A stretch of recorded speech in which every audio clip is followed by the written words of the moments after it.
Welcome to RC Pylon TV. I'm Don Stegall.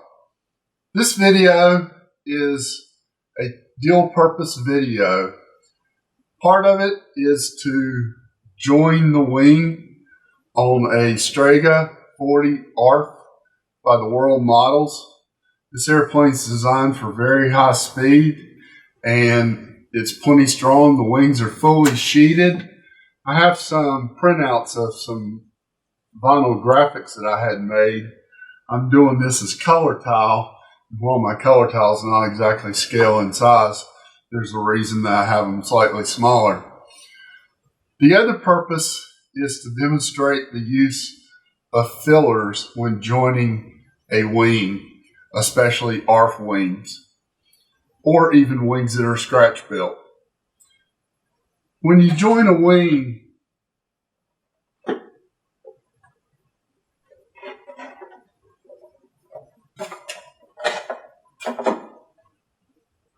you'll see that there are tiny gaps, and even with the best building, those gaps, I can see light through them. And if you just use plain epoxy, you may not get a fully filled gap. If you don't get the gap fully filled with glue and have maximum surface area, you could have a failure at the root of your wing or even at the ends of the joiners. A lot of people just use simple epoxy. The problem with that is on a joiner, it wiggles around, in this case, in the slot. Now if I just put regular epoxy that's not thickened, it's not going to have a really solid joint on that joiner. Part of the purpose of this video is to promote my line of epoxy fillers. You can get 4 and 8 ounce sizes of currently 8 different fillers on Amazon.com, and soon I'll have them on StegallHobbies.com. But the different fillers all have different properties and different usages, and I'm going to explain what to use where. Now the gaps on this are not real big. If they were real big, you would want to use something that bulks it up a whole lot. It's a little loose in there, and I would consider using cotton flock, because cotton flock is thixotropic. It makes the mixture not non-sagging, but it also adds volume and strength to the epoxy. I could use Cavasil. Cavasil thickens the epoxy into a non-sagging paste, and it doesn't increase the volume of the epoxy very much, but it's also very light. Not that we're worried about a couple of grams here. The thing I really like to use is microfibers. These are very small fibers that, when mixed in epoxy, form a matrix. Cavasil, the particles are effectively round in shape. And with cotton flock, they are fibers, but as I said, it adds bulk. I don't want to add bulk in the center section, and I could do 2 batches. I could do one with cotton flock for my joiner since it's a little loose, but I think you'll see that with the microfibers, it'll fill in the joint in the spar pretty nicely. I have trim to put on the bottom of the wing, and normally I would do work like putting the aileron servos in first and do any other things that I could do on a per half basis. But since I'm going to be putting the vinyl graphics on the bottom, I want to be able to have the wing together and complete the wing as I work on the fuselage. I've got to join the wing because on color tile, it was a stiletto. It doesn't have a belly pan like a regular P-51. It has a fairing, and the fuselage sticks out about a half an inch or a little more where the belly pan comes in. I'm going to make a fairing on the wing when I fit the wing to the fuselage. So the easiest thing to do is to get started.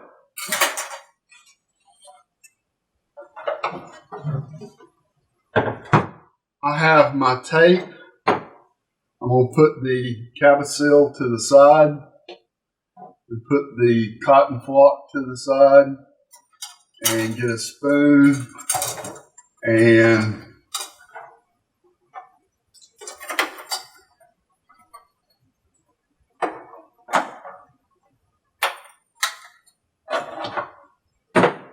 get my area prepared. And I'm going to get a cup because I'm only going to mix one batch of West Systems 105 resin with 206 hardener. That'll give me a 20-minute pop life, which is plenty to get a wing joined, especially one that has a alignment pin at the back. Now I'm not going to try to take off any of the covering that's over the edge, because if I do, then I'll have to worry about covering over it, and the minimal amount of area that covering takes up is not going to make a difference in the strength of this joint, not when you have this much area.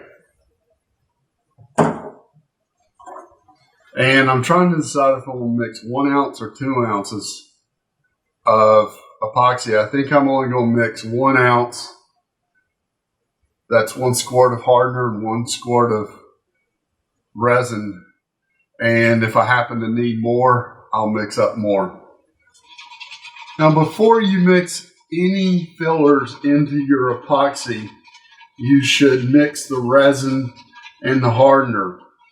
Some literature will advise you differently.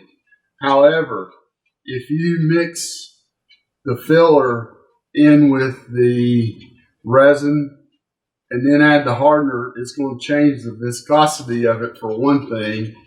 And I'm going to mix in the thixotropic microfibers to get the consistency of paste that I want to join this wing.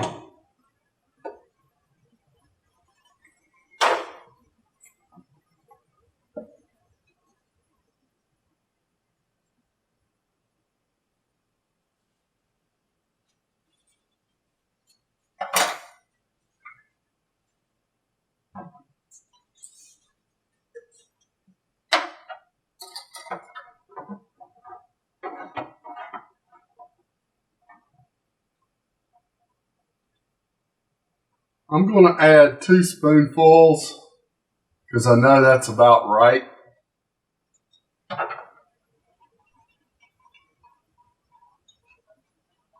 And you may want to wear a mask when you're handling these fillers.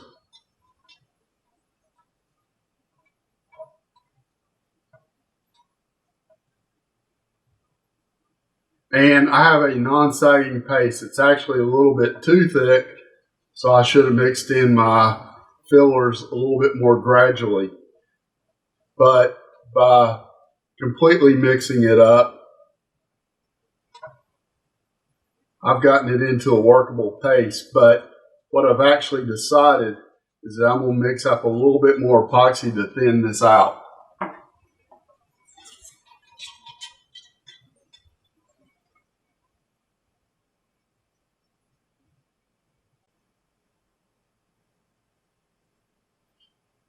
And since I was contemplating mixing 2 squirts anyway, it's no big deal.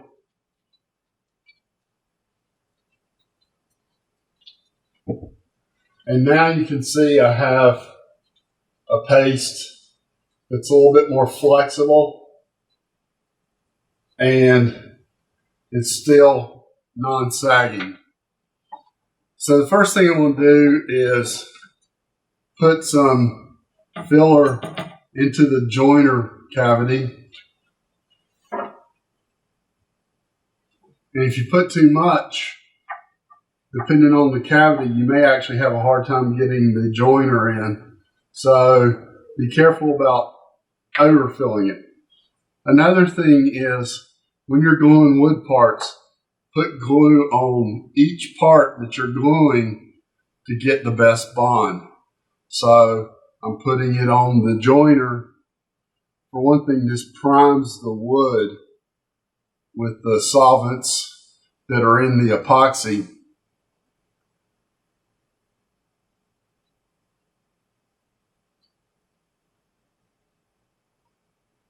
And I learned from my father, who makes very fine furniture, that gluing two surfaces of wood together winds up with a much stronger and better joint than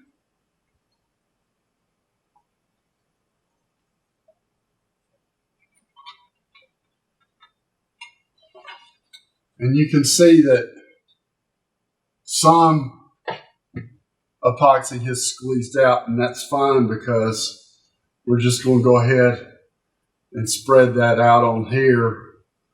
And before I start spreading it on both halves, I'm going to go ahead and put my glue into the joiner cavity.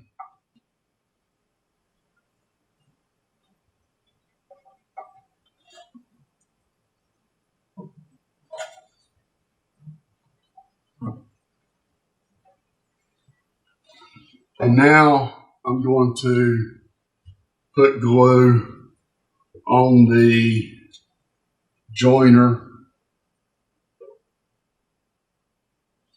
Actually, I'm going to spread it on the wing first.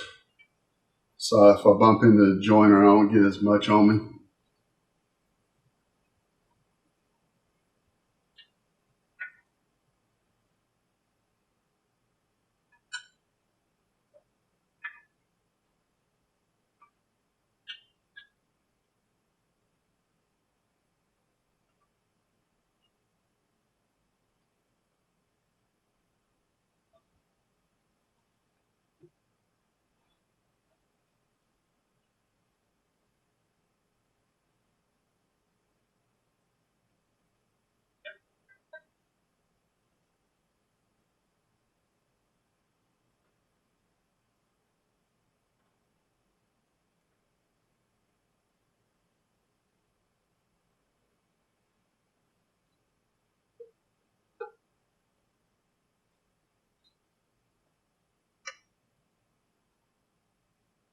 I'm using an artist spatula to spread the mixture onto the wood. You can get these artist spatulas at Michael's and Hobby Lobby, or probably even Walmart for oil paints. If they have oil paints at Walmart, I know they have acrylic hobby paints, but and we'll put the wing up here on my plastic.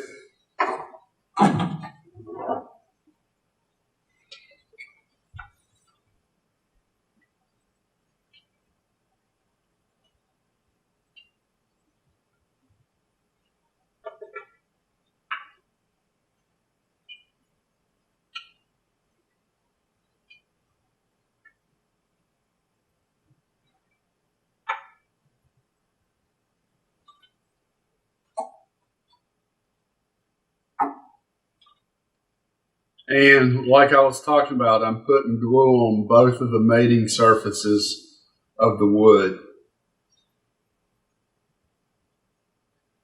If you only put it on one surface, the wood doesn't get as saturated with the glue as I was mentioning, and you don't get as good of a joint. Now, some's going to squeeze out. obviously.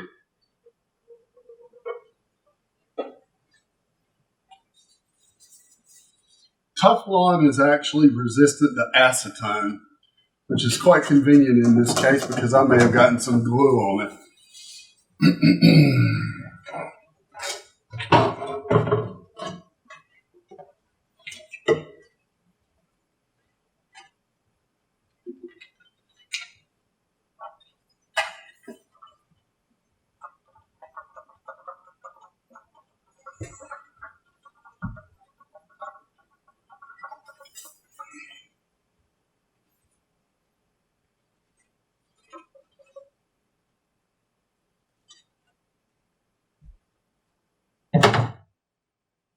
I've got too much glue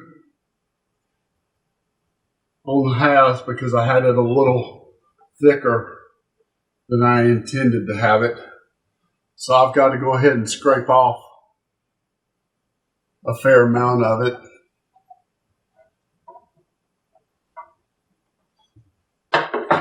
What you're seeing is a good demonstration of what not to do.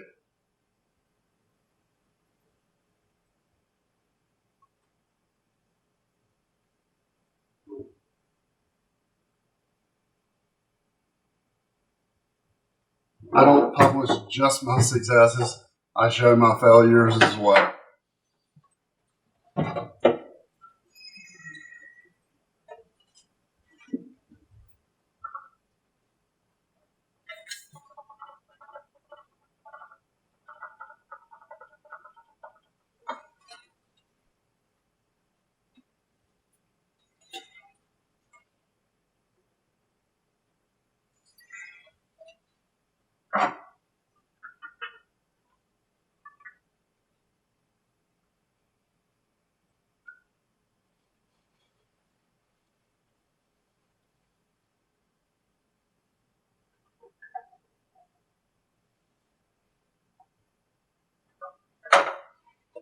I'm going to put some force on this to squeeze out the epoxy. Next time I'll make it thinner.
clean my hands up. The one thing I'm going to do is wipe off the glue from the center section. I normally would have scraped it, but I didn't have very much that came out.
Now the wing is securely taped together.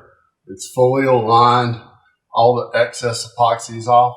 Some people like to let the wing cure with the center section down, but I prefer to let it cure with the weight of the wing holding the gap on the bottom closed as best it can be. And there's plenty of epoxy in there.